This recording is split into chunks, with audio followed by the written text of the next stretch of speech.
Hi అండి, అందరికీ good afternoon. అందరు ఎలా ఉన్నారు? ఐ హోప్ మీరు అందరూ బాగున్నారని, బాగుండాలని మనస్ఫూర్తిగా కోరుకుంటూ welcome back to our channel simply సౌజన్య.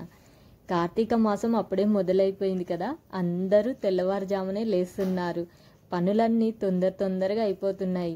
మీకు కూడా అంతేనా? నాకు కూడా అలాగే ఉందండి. మీకు కూడా అలాగే ఉంటే నాకైతే తప్పకుండా కామెంట్ చేయడం మర్చిపోవద్దు. ఇదైతే కార్తీక సోమవారానికి సంబంధించిన వీడియో అండి. ఆ రోజు ఉదయమే 4 గంటలకే లేచాను. లేచి ఫ్రంట్ సైడ్ అయితే బాల్కనీ మొత్తం క్లీన్ చేసుకుంటున్నాను. ఇదే నాకు వాకిలి కదా, సో ఇక్కడే వాకిలంతా క్లీన్ చేసుకొని వాటర్ చల్లేసి మొక్కలకు కూడా ఇలా నీళ్ళు చల్లుతాను నేను వాకిలి తూడ్చేటప్పుడే. సో ఇలా మొక్కలకు కూడా తూడ్చుకొని ఫస్ట్ తులసమ్మ దగ్గర పిండితో ముగ్గేస్తాను కదా, అదంతా ఎండిపోయింది ఉంటుంది. సో అక్కడ వాటర్ చల్లిన తర్వాత ఒక క్లాత్ తీసుకొని అదంతా తూడ్చేస్తాను. అది తూడ్చేసిన తర్వాత మాఫ్తోని మళ్ళీ బాల్కనీ మొత్తం క్లీన్ చేసేసుకుంటాను. సో ఇక్కడ అదే చేస్తున్నాను. మాకైతే బయట వర్షం పడుతుంది, అందుకే ఆ సౌండ్ వస్తుంది. ఇలా క్లాత్తో తూడ్చేసుకున్న తర్వాత ముగ్గు పెట్టేటప్పుడు కూడా ఇలాగే వేస్తుంటాను. కడప దగ్గరనేమో అంటే బాల్కనీ బయట నేను ఇలా రాళ్ళ ముగ్గు ఉంటుంది కదా, దాంతో ముగ్గు పెట్టుకుంటాను. గడప మాత్రం పిండి అంటే మన బియ్య పిండి ఉంటుంది కదా, దాంతో ముగ్గు పెట్టుకుంటాను. ఎప్పుడు కూడా గడప పైన తులసమ్మ దగ్గర రాళ్ళ ముగ్గుతో అయితే ముగ్గు పెట్టొద్దంట. అందుకోసమని నేను తులసి మాత దగ్గర అంటే తులసి కోట దగ్గర అలాగే గడప పైన ఇలా పిండితో ముగ్గు పెట్టుకుంటాను.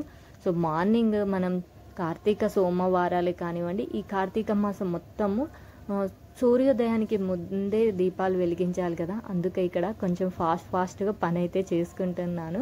సింపుల్గా కూడా ముగ్గు పెట్టేసుకున్నాను. వాకిట్లో ముగ్గేయడానికి ముందే గడప కూడా కడిగేసుకున్నాను.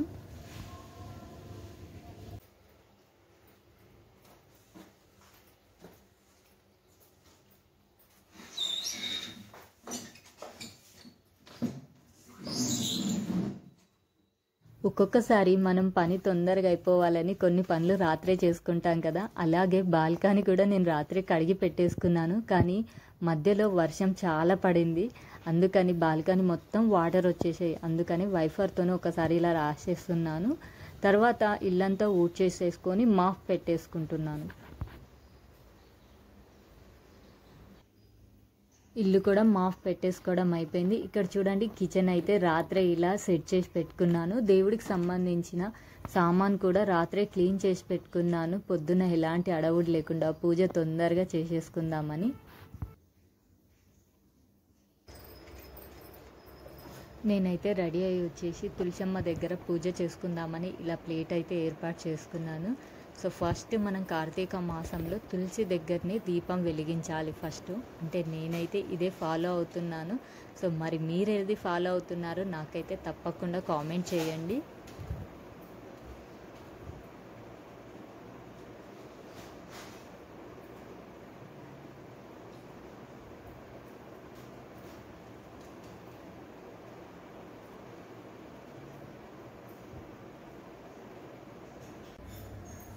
తులసమ్మకు మంచిగా పసుపు రాసి, అదేనండి తులసి కోటకు మంచిగా పసుపు రాసి బొట్లు పెట్టేసుకున్నాను. అలాగే తులసమ్మలో నాకు ఎప్పటి నుంచో లింగము నందీశ్వరులది చిన్న విగ్రహం అయితే ఉంటుంది సెట్. సో అక్కడ శివయ్యకు కూడా అభిషేకం చేసుకుంటారు. ఈ కార్తీక మాసంలో శివయ్యకు అలాగే విష్ణుమూర్తికి చాలా ప్రీతికరం అంటారు కదా. సోమవారం కాబట్టి ఆ శివలింగానికి అయితే అభిషేకం చేసుకున్నాను. శివయ్యకు నీళ్ళతో అభిషేకం చేసుకున్న చాలా అంటే చాలా మంచిదని అంటారు. సో ఇక్కడ తులసమ్మలో నాకు ఉండడం వల్ల ప్రతిరోజు తులసి చెట్టుకు నీళ్ళు పోసినప్పుడల్లా ఆ శివయ్యకు కూడా అభిషేకం అవుతూ ఉంటుంది. శివుడు బోలా శంకరుడు, అలాగే అభిషేక ప్రియుడు అంటారు. నీళ్ళతో అభిషేకం చేసినా చాలు ఎంతో తృప్తి చెందుతాడంట ఆ శివయ్య.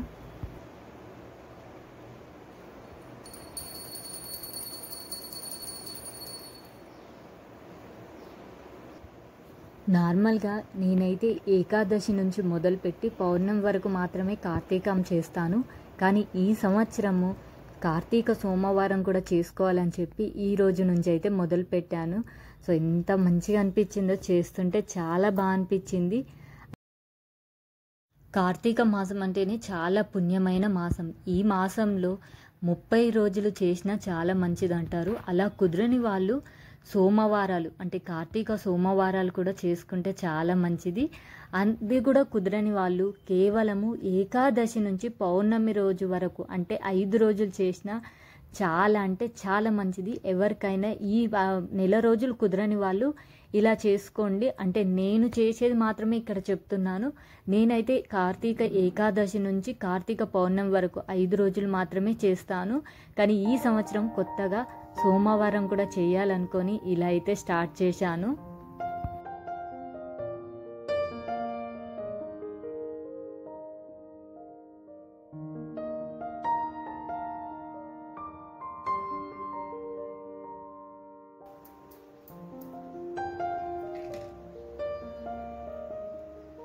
సూర్యోదయానికి ముందే తులసమ్మ దగ్గర దీపం వెలిగించడం అయిపోయింది.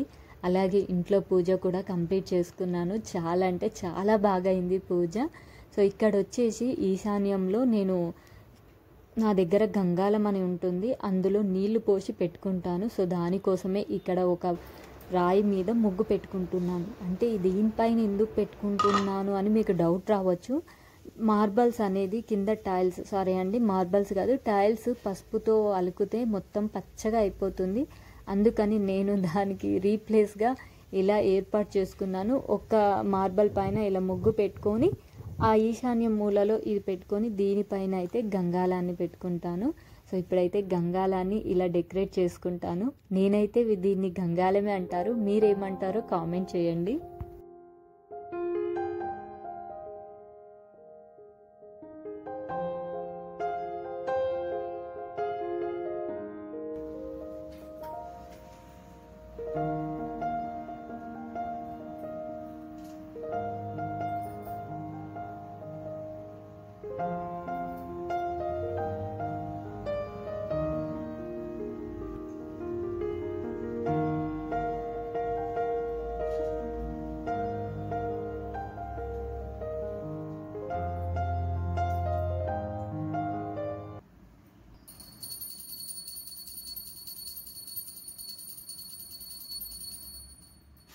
ఇంట్లో అన్నపూర్ణాదేవి కూడా ఉంది కదా వంటగదిలో, ఇక్కడ కూడా పూజ అనేది పూర్తయిపోయింది. ఇప్పుడు ఇంట్లో పనికైతే ఎక్కాలండి. అదే పిల్లలకైతే స్కూలు కాలేజ్ ఉంది కదా, వాళ్ళకి 7 గంటల వరకు బాక్స్ అనేది ప్రిపేర్ చేయాలి.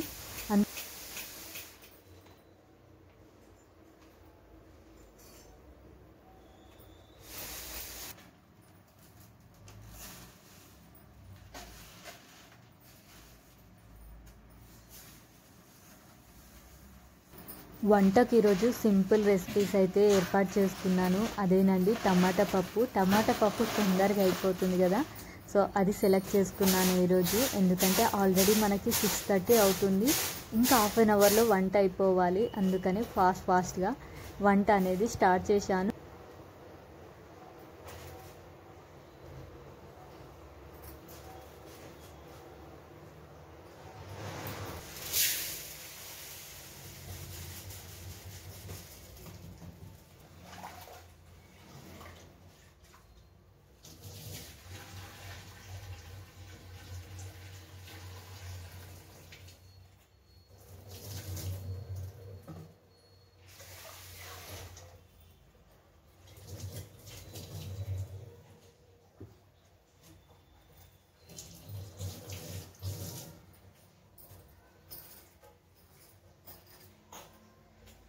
మీరు ఇలాంటి టైంలో ఇలాంటి రెసిపీస్ని చూస్ చేసుకుంటారో నాకు కామెంట్ చేయండి. నా వంట పని అంటే నాకు పనితో ఎక్కువగా ఉన్నప్పుడు ఇలా సింపుల్ రెసిపీస్ అనేది ట్రై చేస్తుంటాను. ఆలు ఫ్రై కానివ్వండి, టమాటా పప్పు కానివ్వండి, లేదా వంకాయ కానివ్వండి, ఇంకా లేదా క్యాబేజెస్ అంటే కూరగాయలు ఏవైనా నైటే కట్ చేసి పెట్టుకునేటివి ఉంటాయి కదా, బీరకాయ, బెండకాయ అలాంటివి కానీ చేస్తాను. ఎందుకంటే ముందుగా కట్ చేసి పెట్టుకుంటాం కాబట్టి వంట అనేది త్వరగా అయిపోతుంది.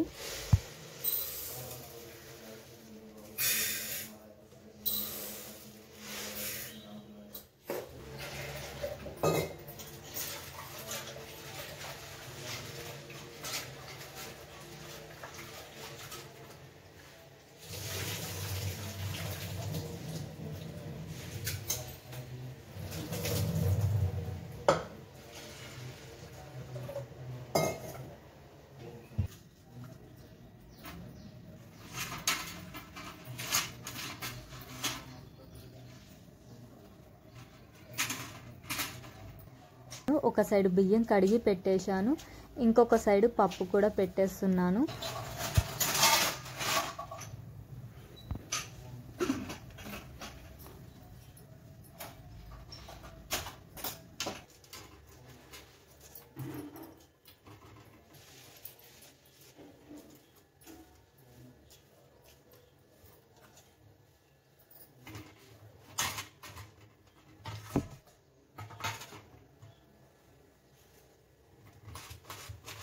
స్టవ్ పైన ఒక సైడ్ అయితే బియ్యం పెట్టాను, ఇంకో సైడ్ అయితే పప్పు కూడా పెట్టేశాను. సో కుక్కర్ విజిల్ వచ్చేలోపు టిఫిన్కి అయితే ఏర్పాటు చేసుకుంటున్నాను. పచ్చిమిర్చి, టమాటో. ఈరోజు అయితే టిఫిన్కి వచ్చేసి ఉప్మా చేయాలనుకున్నాను. నేను ఉప్మా చేసినప్పుడు కొంచెం వెజిటేబుల్స్ ఎక్కువగానే వేస్తాను.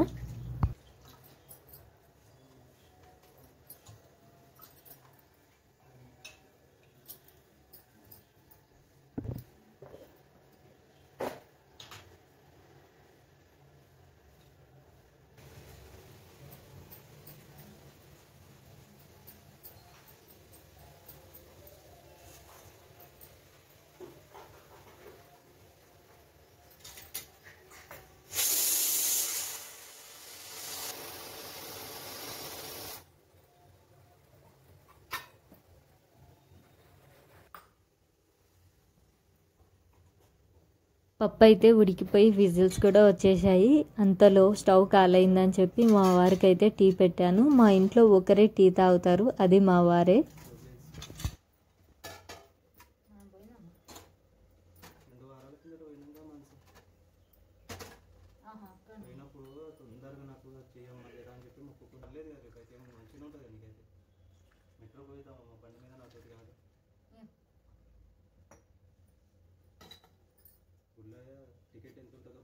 పప్పు ఉడికిందని చెప్పాను కదా, దానికైతే పోపు పెట్టుకుంటున్నాను. ఇది ఐరన్ కడాయి అండి. చాలా రోజుల కింద 100 రూపీస్కేమో తీసుకున్నాను. అది ఇప్పుడు ఈ కార్తీక మాసంలో అయితే మొదలు పెట్టాను వంట చేయడానికి కోసమని. అయితే బెల్లాన్ని పెట్టాను, అందుకని ఇప్పుడు పరమాన్నాన్ని ప్రిపేర్ చేస్తున్నాను. ఆల్రెడీ బియ్యం పెట్టాను కదా, అందులో నుంచి కొంచెం ఉడికిన తర్వాత అన్నాన్ని సపరేట్ చేసుకొని ఇలా పరమాన్నం అయితే ప్రిపేర్ చేసుకుంటున్నాను. వంట అయితే అయిపోయింది. ఇక్కడ పిల్లలకి బాక్స్ అనేది ప్రిపేర్ చేస్తున్నాను, అదేనంటే ప్యాక్ చేస్తున్నాను.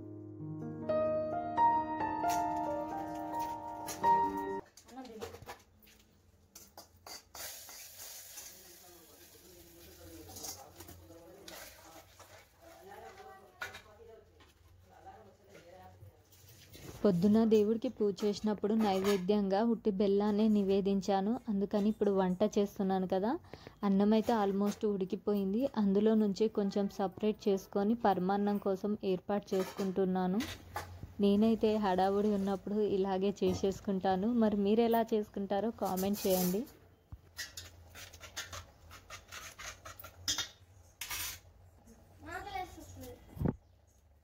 పప్పు పోపు పెట్టడం కూడా అయిపోయిందండి, ఎందుకంటే టైం అయితే చాలా ఫాస్ట్గా అయిపోతుంది. మా బాబుకి 7 వరకు అయితే బాక్స్ ప్యాక్ చేయాలి. పాప వచ్చేసి 8:15కి వెళ్ళిపోతుంది. సో తనకి ఇంకా టైం ఉంది, కానీ బాబుకే టైం అవుతుంది. ఇక్కడ ఆల్రెడీ 4:47 కావస్తుంది.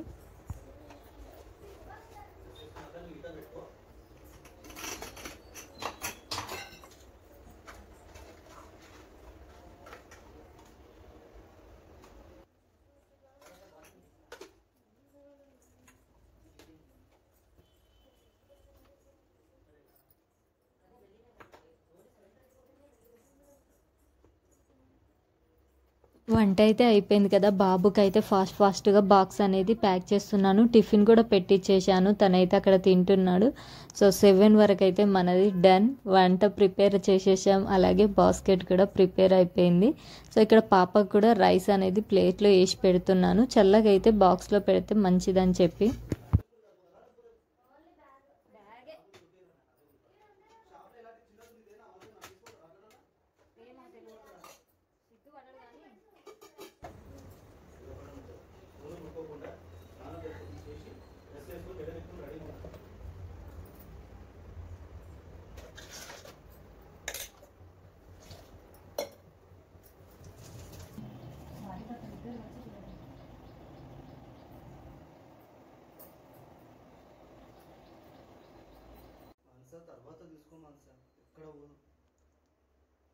ఇంట్లో పూజ అయితే చాలా బాగుంది చూసారా.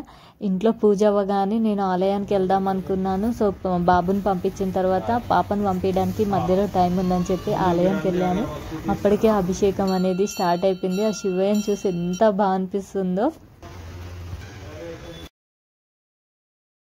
ఉంటానండి, ఒక మంచి వీడియోతో మళ్ళీ కలుసుకుంటాను. ఈ వీడియో ఎలా అనిపించిందో నాకైతే కామెంట్ చేయడం అస్సలు మర్చిపోవద్దు. వీడియో నచ్చితే లైక్ చేసి నన్నైతే సపోర్ట్ చేస్తారని కోరుకుంటాను. ఉంటానండి.